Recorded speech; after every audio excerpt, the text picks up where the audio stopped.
Apa yang terjadi ketika penutup mata keadilan terikat begitu erat hingga tak lagi bisa melihat kebenaran? Apa yang terjadi ketika cinta dan keyakinan seorang anak perempuan mengalahkan semua bukti dan argumen hukum? Dan bisakah sebuah rahasia, sebuah kebenaran yang terpendam, menjadi begitu kuat hingga mampu membangkitkan kembali jiwa dalam tubuh yang telah mati?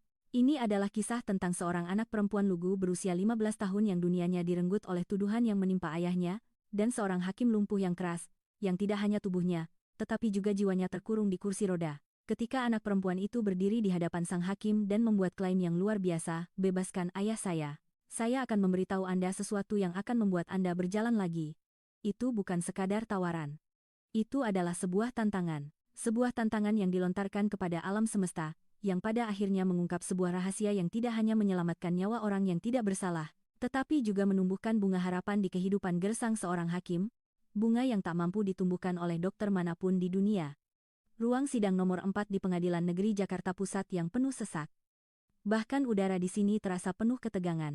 Di kursi pesakitan, berdiri seorang pria paruh baya berpenampilan biasa bernama Budi Santoso. Di wajahnya, keputusasaan dan kelelahan tergambar jelas. Budi Santoso adalah seorang pustakawan di sebuah sekolah negeri. Seorang manusia yang telah menghabiskan seluruh hidupnya dalam kejujuran dan di antara buku-buku. Tapi hari ini, ia dituduh melakukan penggelapan dana miliaran rupiah di sebuah bank. Semua bukti tidak langsung, semua saksi, dan semua dokumen memberatkannya. Sepertinya, hanya masalah waktu sebelum ia dinyatakan bersalah. Di kursi tertinggi keadilan, duduklah Hakim Agung Basuki Widjojo, sebuah nama yang membuat pengacara-pengacara hebat gemetar.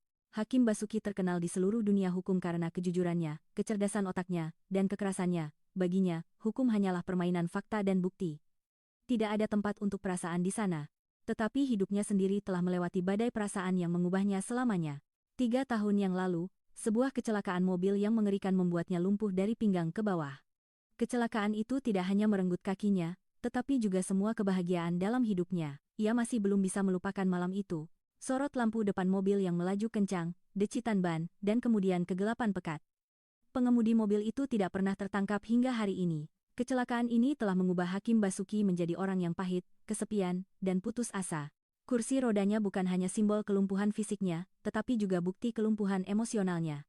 Di sudut terjauh ruang sidang, di bangku penonton, duduk seorang gadis berusia 15 tahun.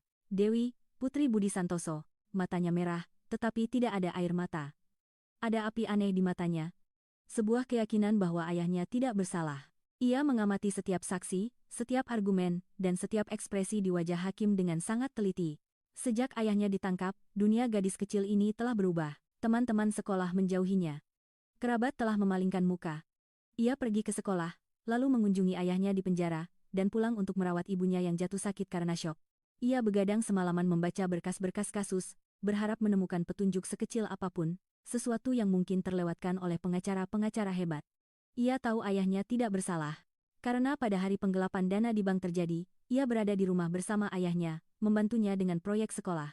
Tetapi ia tidak punya saksi untuk membuktikan perkataannya. Persidangan telah mencapai tahap akhir. Jaksa penuntut umum menyampaikan argumen terakhirnya dan hampir jelas bahwa Budi Santoso akan dihukum setidaknya 10 tahun penjara. Hakim Basuki menunda putusan hingga hari berikutnya. Bagi Dewi, malam itu adalah malam kiamat.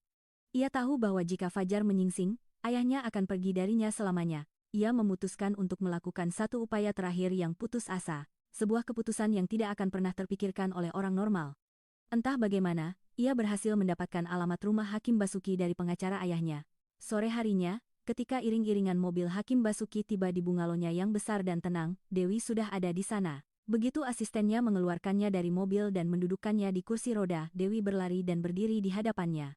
Penjaga keamanan mencoba menghentikannya, tetapi ia meraung seperti singa betina. "Saya harus bertemu dengan Pak Hakim." Hakim Basuki menatapnya dengan marah. Ia pernah melihat gadis ini di pengadilan. Ia pikir gadis ini sedang bersandiwara untuk mendapatkan simpatinya. Dengan suara keras ia berkata, "Kau tahu apa yang kau lakukan? Ini adalah penghinaan terhadap pengadilan." Tetapi tidak ada ketakutan di mata Dewi. Dengan suara gemetar yang coba ia kuasai, ia mengucapkan kalimat bersejarah itu. "Pak Hakim, bebaskan ayah saya, dia tidak bersalah. Jika Anda tidak menghukumnya, saya berjanji, saya akan memberitahu Anda sesuatu yang akan membuat Anda berjalan lagi dengan kaki Anda sendiri." Sejenak, keheningan menyelimuti. Hakim Basuki dan asistennya terperangah. Wajah Hakim Basuki memerah karena marah. Ia merasa gadis ini sedang mengolok-olok luka terdalamnya.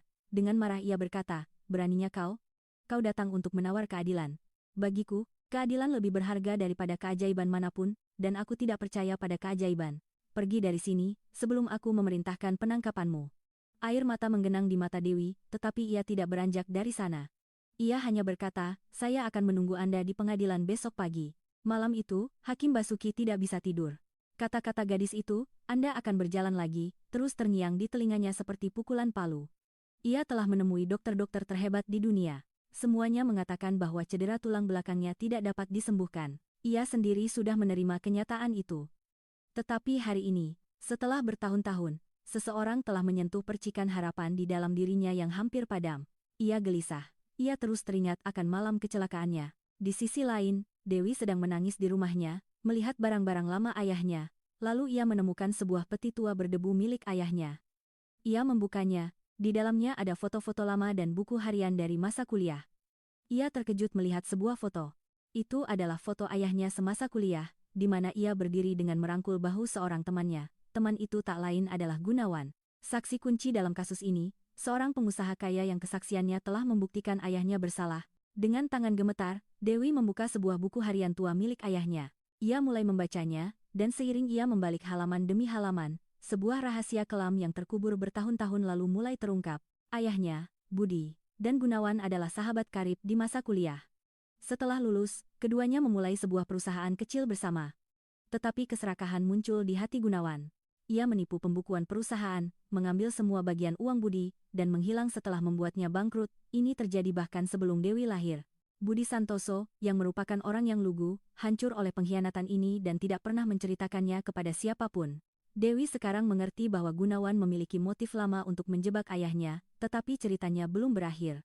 Ketika Dewi membalik lebih banyak halaman, ia menemukan sebuah kliping koran berusia 3 tahun yang mungkin disimpan ayahnya karena suatu alasan. Berita itu menulis tentang kecelakaan tabrak lari, di mana sebuah mobil sedan yang melaju kencang menabrak mobil seorang hakim, dan hakim itu menjadi lumpuh. Tanggal dan tempatnya sama dengan hari kecelakaan Hakim Agung Basuki Widjojo. Dan kemudian Dewi membaca halaman buku harian yang membuatnya merinding. Pada tanggal beberapa hari setelah kecelakaan, ayahnya menulis, hari ini, setelah bertahun-tahun, aku tiba-tiba bertemu dengan Gunawan. Dia sudah sangat kaya. Mengendarai mobil sedan impor hitam baru. Persis seperti yang ditulis di koran tentang mobil kecelakaan itu. Tuhan, semoga dugaanku salah. Semua kepingan teka-teki menyatu di benak Dewi, jantungnya berdebar kencang. Gunawanlah orang yang membuat Hakim Basuki lumpuh. Dan mungkin Budi Santoso tahu atau mencurigai hal ini.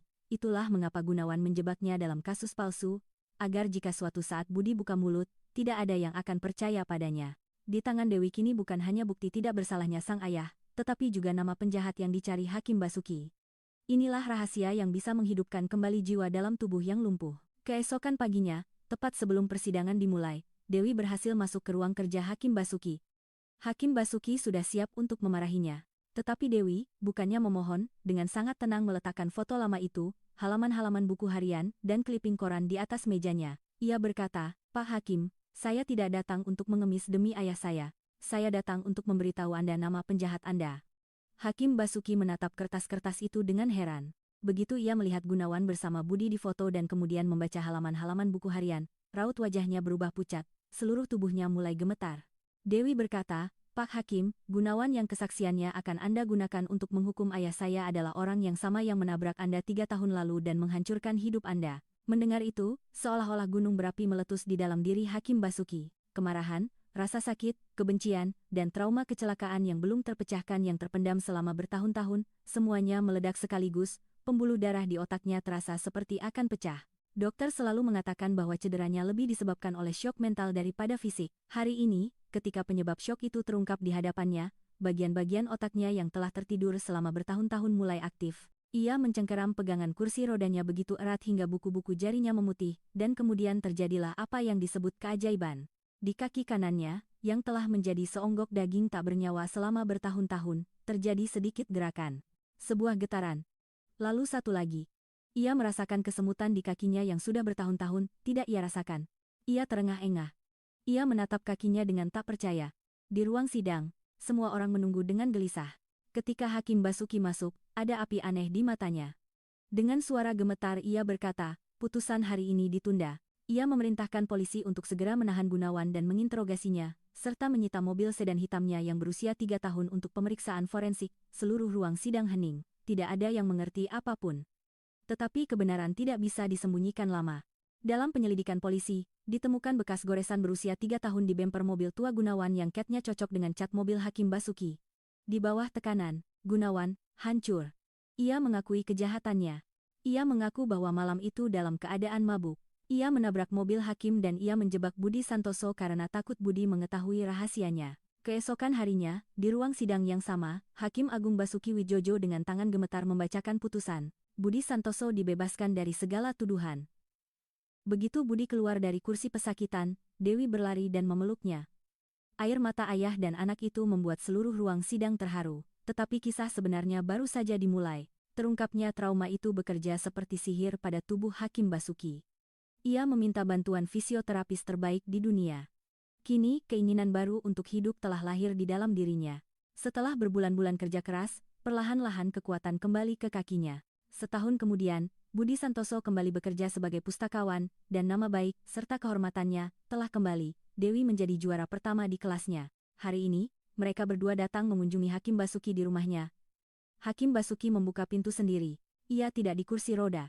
Ia berdiri dengan bantuan kruk, tetapi dengan kakinya sendiri. Di wajahnya tidak ada lagi kepahitan, melainkan senyum yang tenang. Ia memandang Dewi dan berkata, "Hari itu di pengadilan, kau bilang akan mengajariku berjalan. Kau tidak hanya mengembalikan kakiku, kau juga mengajariku untuk hidup kembali. Kau tidak hanya menyelamatkan ayahmu, nak, kau juga telah membebaskanku dari penjaraku." Hakim Basuki memutuskan akan menanggung seluruh biaya pendidikan Dewi selanjutnya. Ia ingin Dewi menjadi seorang pengacara hebat. Karena seseorang yang memiliki api keadilan yang begitu besar di usia 15 tahun, bisa menjadi obor kebenaran sejati di masa depan. Teman-teman, kisah ini mengajarkan kita bahwa cinta dan keyakinan seorang anak perempuan lebih besar dari kekuatan apapun di dunia. Kebenaran memiliki kekuatan yang tidak hanya dapat menghancurkan belenggu, tetapi juga menyembuhkan luka yang paling dalam sekalipun. Jangan pernah kehilangan harapan. Karena keadilan dan keajaiban seringkali terjadi di tempat yang paling tidak kita harapkan, berikan satu suka untuk video ini. Beritahu kami di kolom komentar, aspek mana dari keberanian Dewi yang paling menginspirasi Anda. Bagikan cerita ini sebanyak mungkin agar pesan ini dapat menjangkau semua orang. Dan untuk lebih banyak lagi kisah nyata dan inspiratif yang menyentuh hati, jangan lupa untuk berlangganan kanal kami. Terima kasih banyak.